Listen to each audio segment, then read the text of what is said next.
What is a scam that everyone needs to be warned about? I live in a third world country, and a popular scam here preys on parents of kids. Scam goes like this. You get a call in the middle of the day, when your kid should be in school, from someone pretending to work at a local hospital, saying that your child was seriously hurt at school, and needs immediate treatment. Unfortunately, they can't start treatment until someone pays, and there isn't enough time to get to the hospital to pay there. They either offer to send someone to the house, who conveniently happens to be close by, dressed in a shirt from the hospital, either stolen, or made to look identical, to pick up the money. You finally get to the hospital, only to find out the only trouble your kid is in involves long division and fractions. He's still at school, healthy as a horse. You're out $500, or whatever amount they asked for on the phone. Tends to work, because often parents get into hysterics when they think their kids are hurt/in trouble, and they are not thinking straight/properly. eBay scammers. When you sell something like an iPhone, computer, tablet, etc., anything worth a pretty penny, you will occasionally get a really high bid at the end of your auction. You'll then receive a follow-up email that appears to be a payment confirmation from eBay/PayPal. Never accept a payment email at face value. Always log into your PayPal account to verify you have received payment. What is happening is a scammer has created a new eBay account, usually only a couple of weeks old, with little to no buying or selling history, and is placing high bids on valuable items. After they win, they immediately send a fake payment email that looks legit, and is sometimes even more than the winning bid, but is carefully worded to say, payment will appear in your PayPal account after shipping tracking information has been confirmed. They are hoping that people will see the fake payment email and will ship their valuables unquestioningly. Do not send anything until you have logged into your account and can confirm the money has indeed been transferred. These types of scammers will often request you send your items very quickly, birthday present, anniversary gift, etc., to a different address from the one listed on their eBay account page. This is known as a proxy address. A proxy address is used by scammers who don't want to be traced directly. They will hire someone to accept packages, and then redirect it to them after receiving them. Oftentimes, the proxy shipper has no idea who his/her clients are or what he/she is sending. If this happens to you on eBay, report the user and repost the listing immediately. Make sure to also contact eBay so that they do not charge you a listing fee twice for the failed auction. What happened to me was that I sold an iPhone for about $100 on eBay, and then I received the payment in my PayPal. Everything was legit. Then I sent the package, and when it arrived at the guy's house, he filed a complaint that said it was only an iPhone charger. I tried everything I could to prove that I actually sent the iPhone, but in the end I had to fully refund the buyer, and to make it worse he just sent me back a package with an iPhone charger. Not even the same one I sent to him, it was broken. Seriously, duck eBay. The Microsoft scam is still quite common. Essentially they target people, specifically in the older demographic, stating their PC is not secure and request remote access to files and leave keyloggers. I work in tech support, and the amount of people I hear about that were victims of this scam is incredibly high. When I used to work security for an energy company, I got one of these calls. When I told them that we had an IT team that would have reported any issues with our computers, and that it sounded like a scam, the guy started yelling at me. He put his supervisor on the phone and he told me to never call them again, even though they called me. Yelp.com. They basically use extortion on small businesses by making them pay for good reviews. To give an example, they are slow to act on reports of rigging. A friend of mine owns a shop. One of his employees left and started the exact same business down the street. Suddenly he gets a spike in 1-star reviews about the conditions of his business. He reports to Yelp. They ignored him. His business went from over 34 to 5-star reviews to 100 reviews and score of 2 stars. He knows that the other guy got his friends and families to rate him down. Yet Yelp just ignores him. They will only look at it if he signs up for that business subscription or something. In Barcelona, usually two motorcyclists will puncture your tire at a set of traffic lights before then posing as friendly locals who will help you jack up your car. Obviously, to access the spare tire though, they have to remove your cases from the boot, placing them on the footpath. Midway through jacking up the car, one of the hustlers will either fake injury or cause some other distraction, while his accomplice buggers off with your luggage.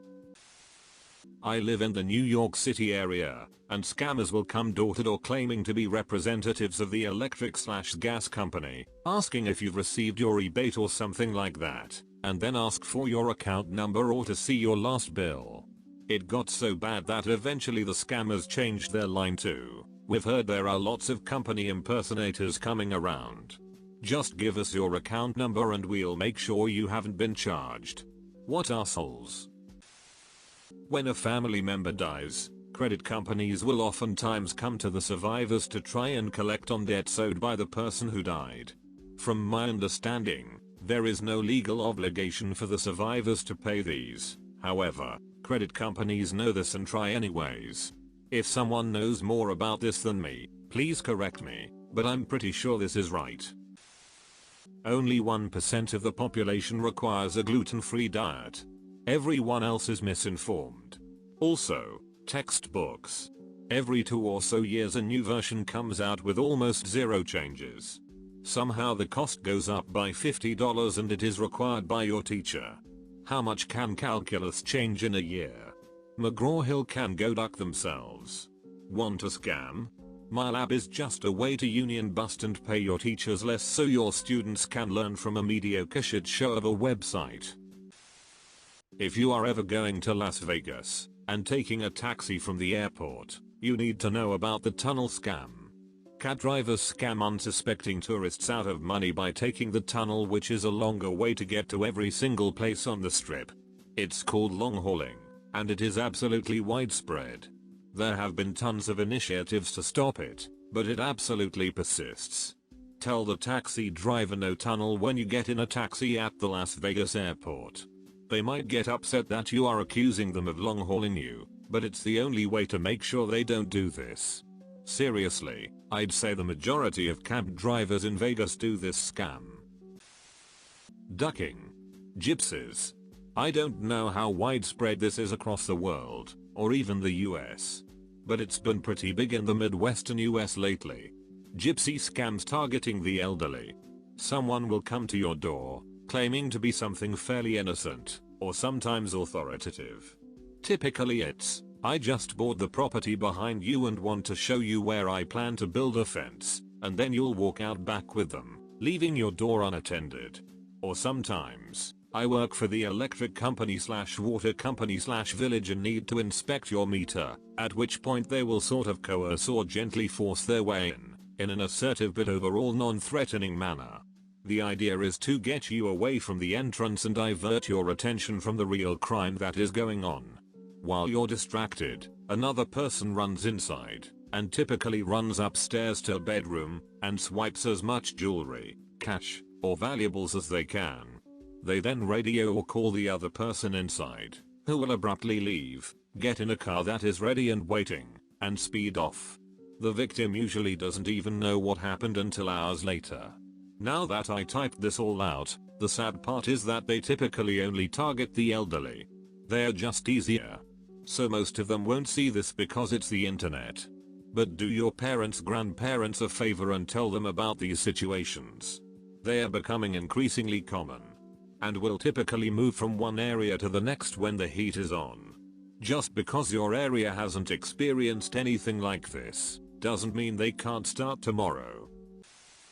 People whose car is stranded and they ask to borrow your cell phone to call someone who doesn't pick up. Then they ask you for some cash for gas. Seems pretty obvious, but I have known international students who have fallen for it, so warn your international friends who might be too trusting and friendly stranded Americans. There's a man in downtown St. Paul, Minnesota, who has had his 4-month-old daughter in his car and needs a few bucks for gas for the past 4.5 years that I've lived in the area. Hasn't changed a bit of his story. He will sometimes throw in that he has Skechers shoes on, because that apparently is supposed to signify that he's broke or something. There's a man in downtown Minneapolis, Minnesota, who came up on the Greyhound from Kansas City to visit his mother and needs $17 to stay at the shelter. He also has not changed his story in any way in the 4.5 years that I've lived in the area. He will call you a racist if you don't give him money too. So that's fun.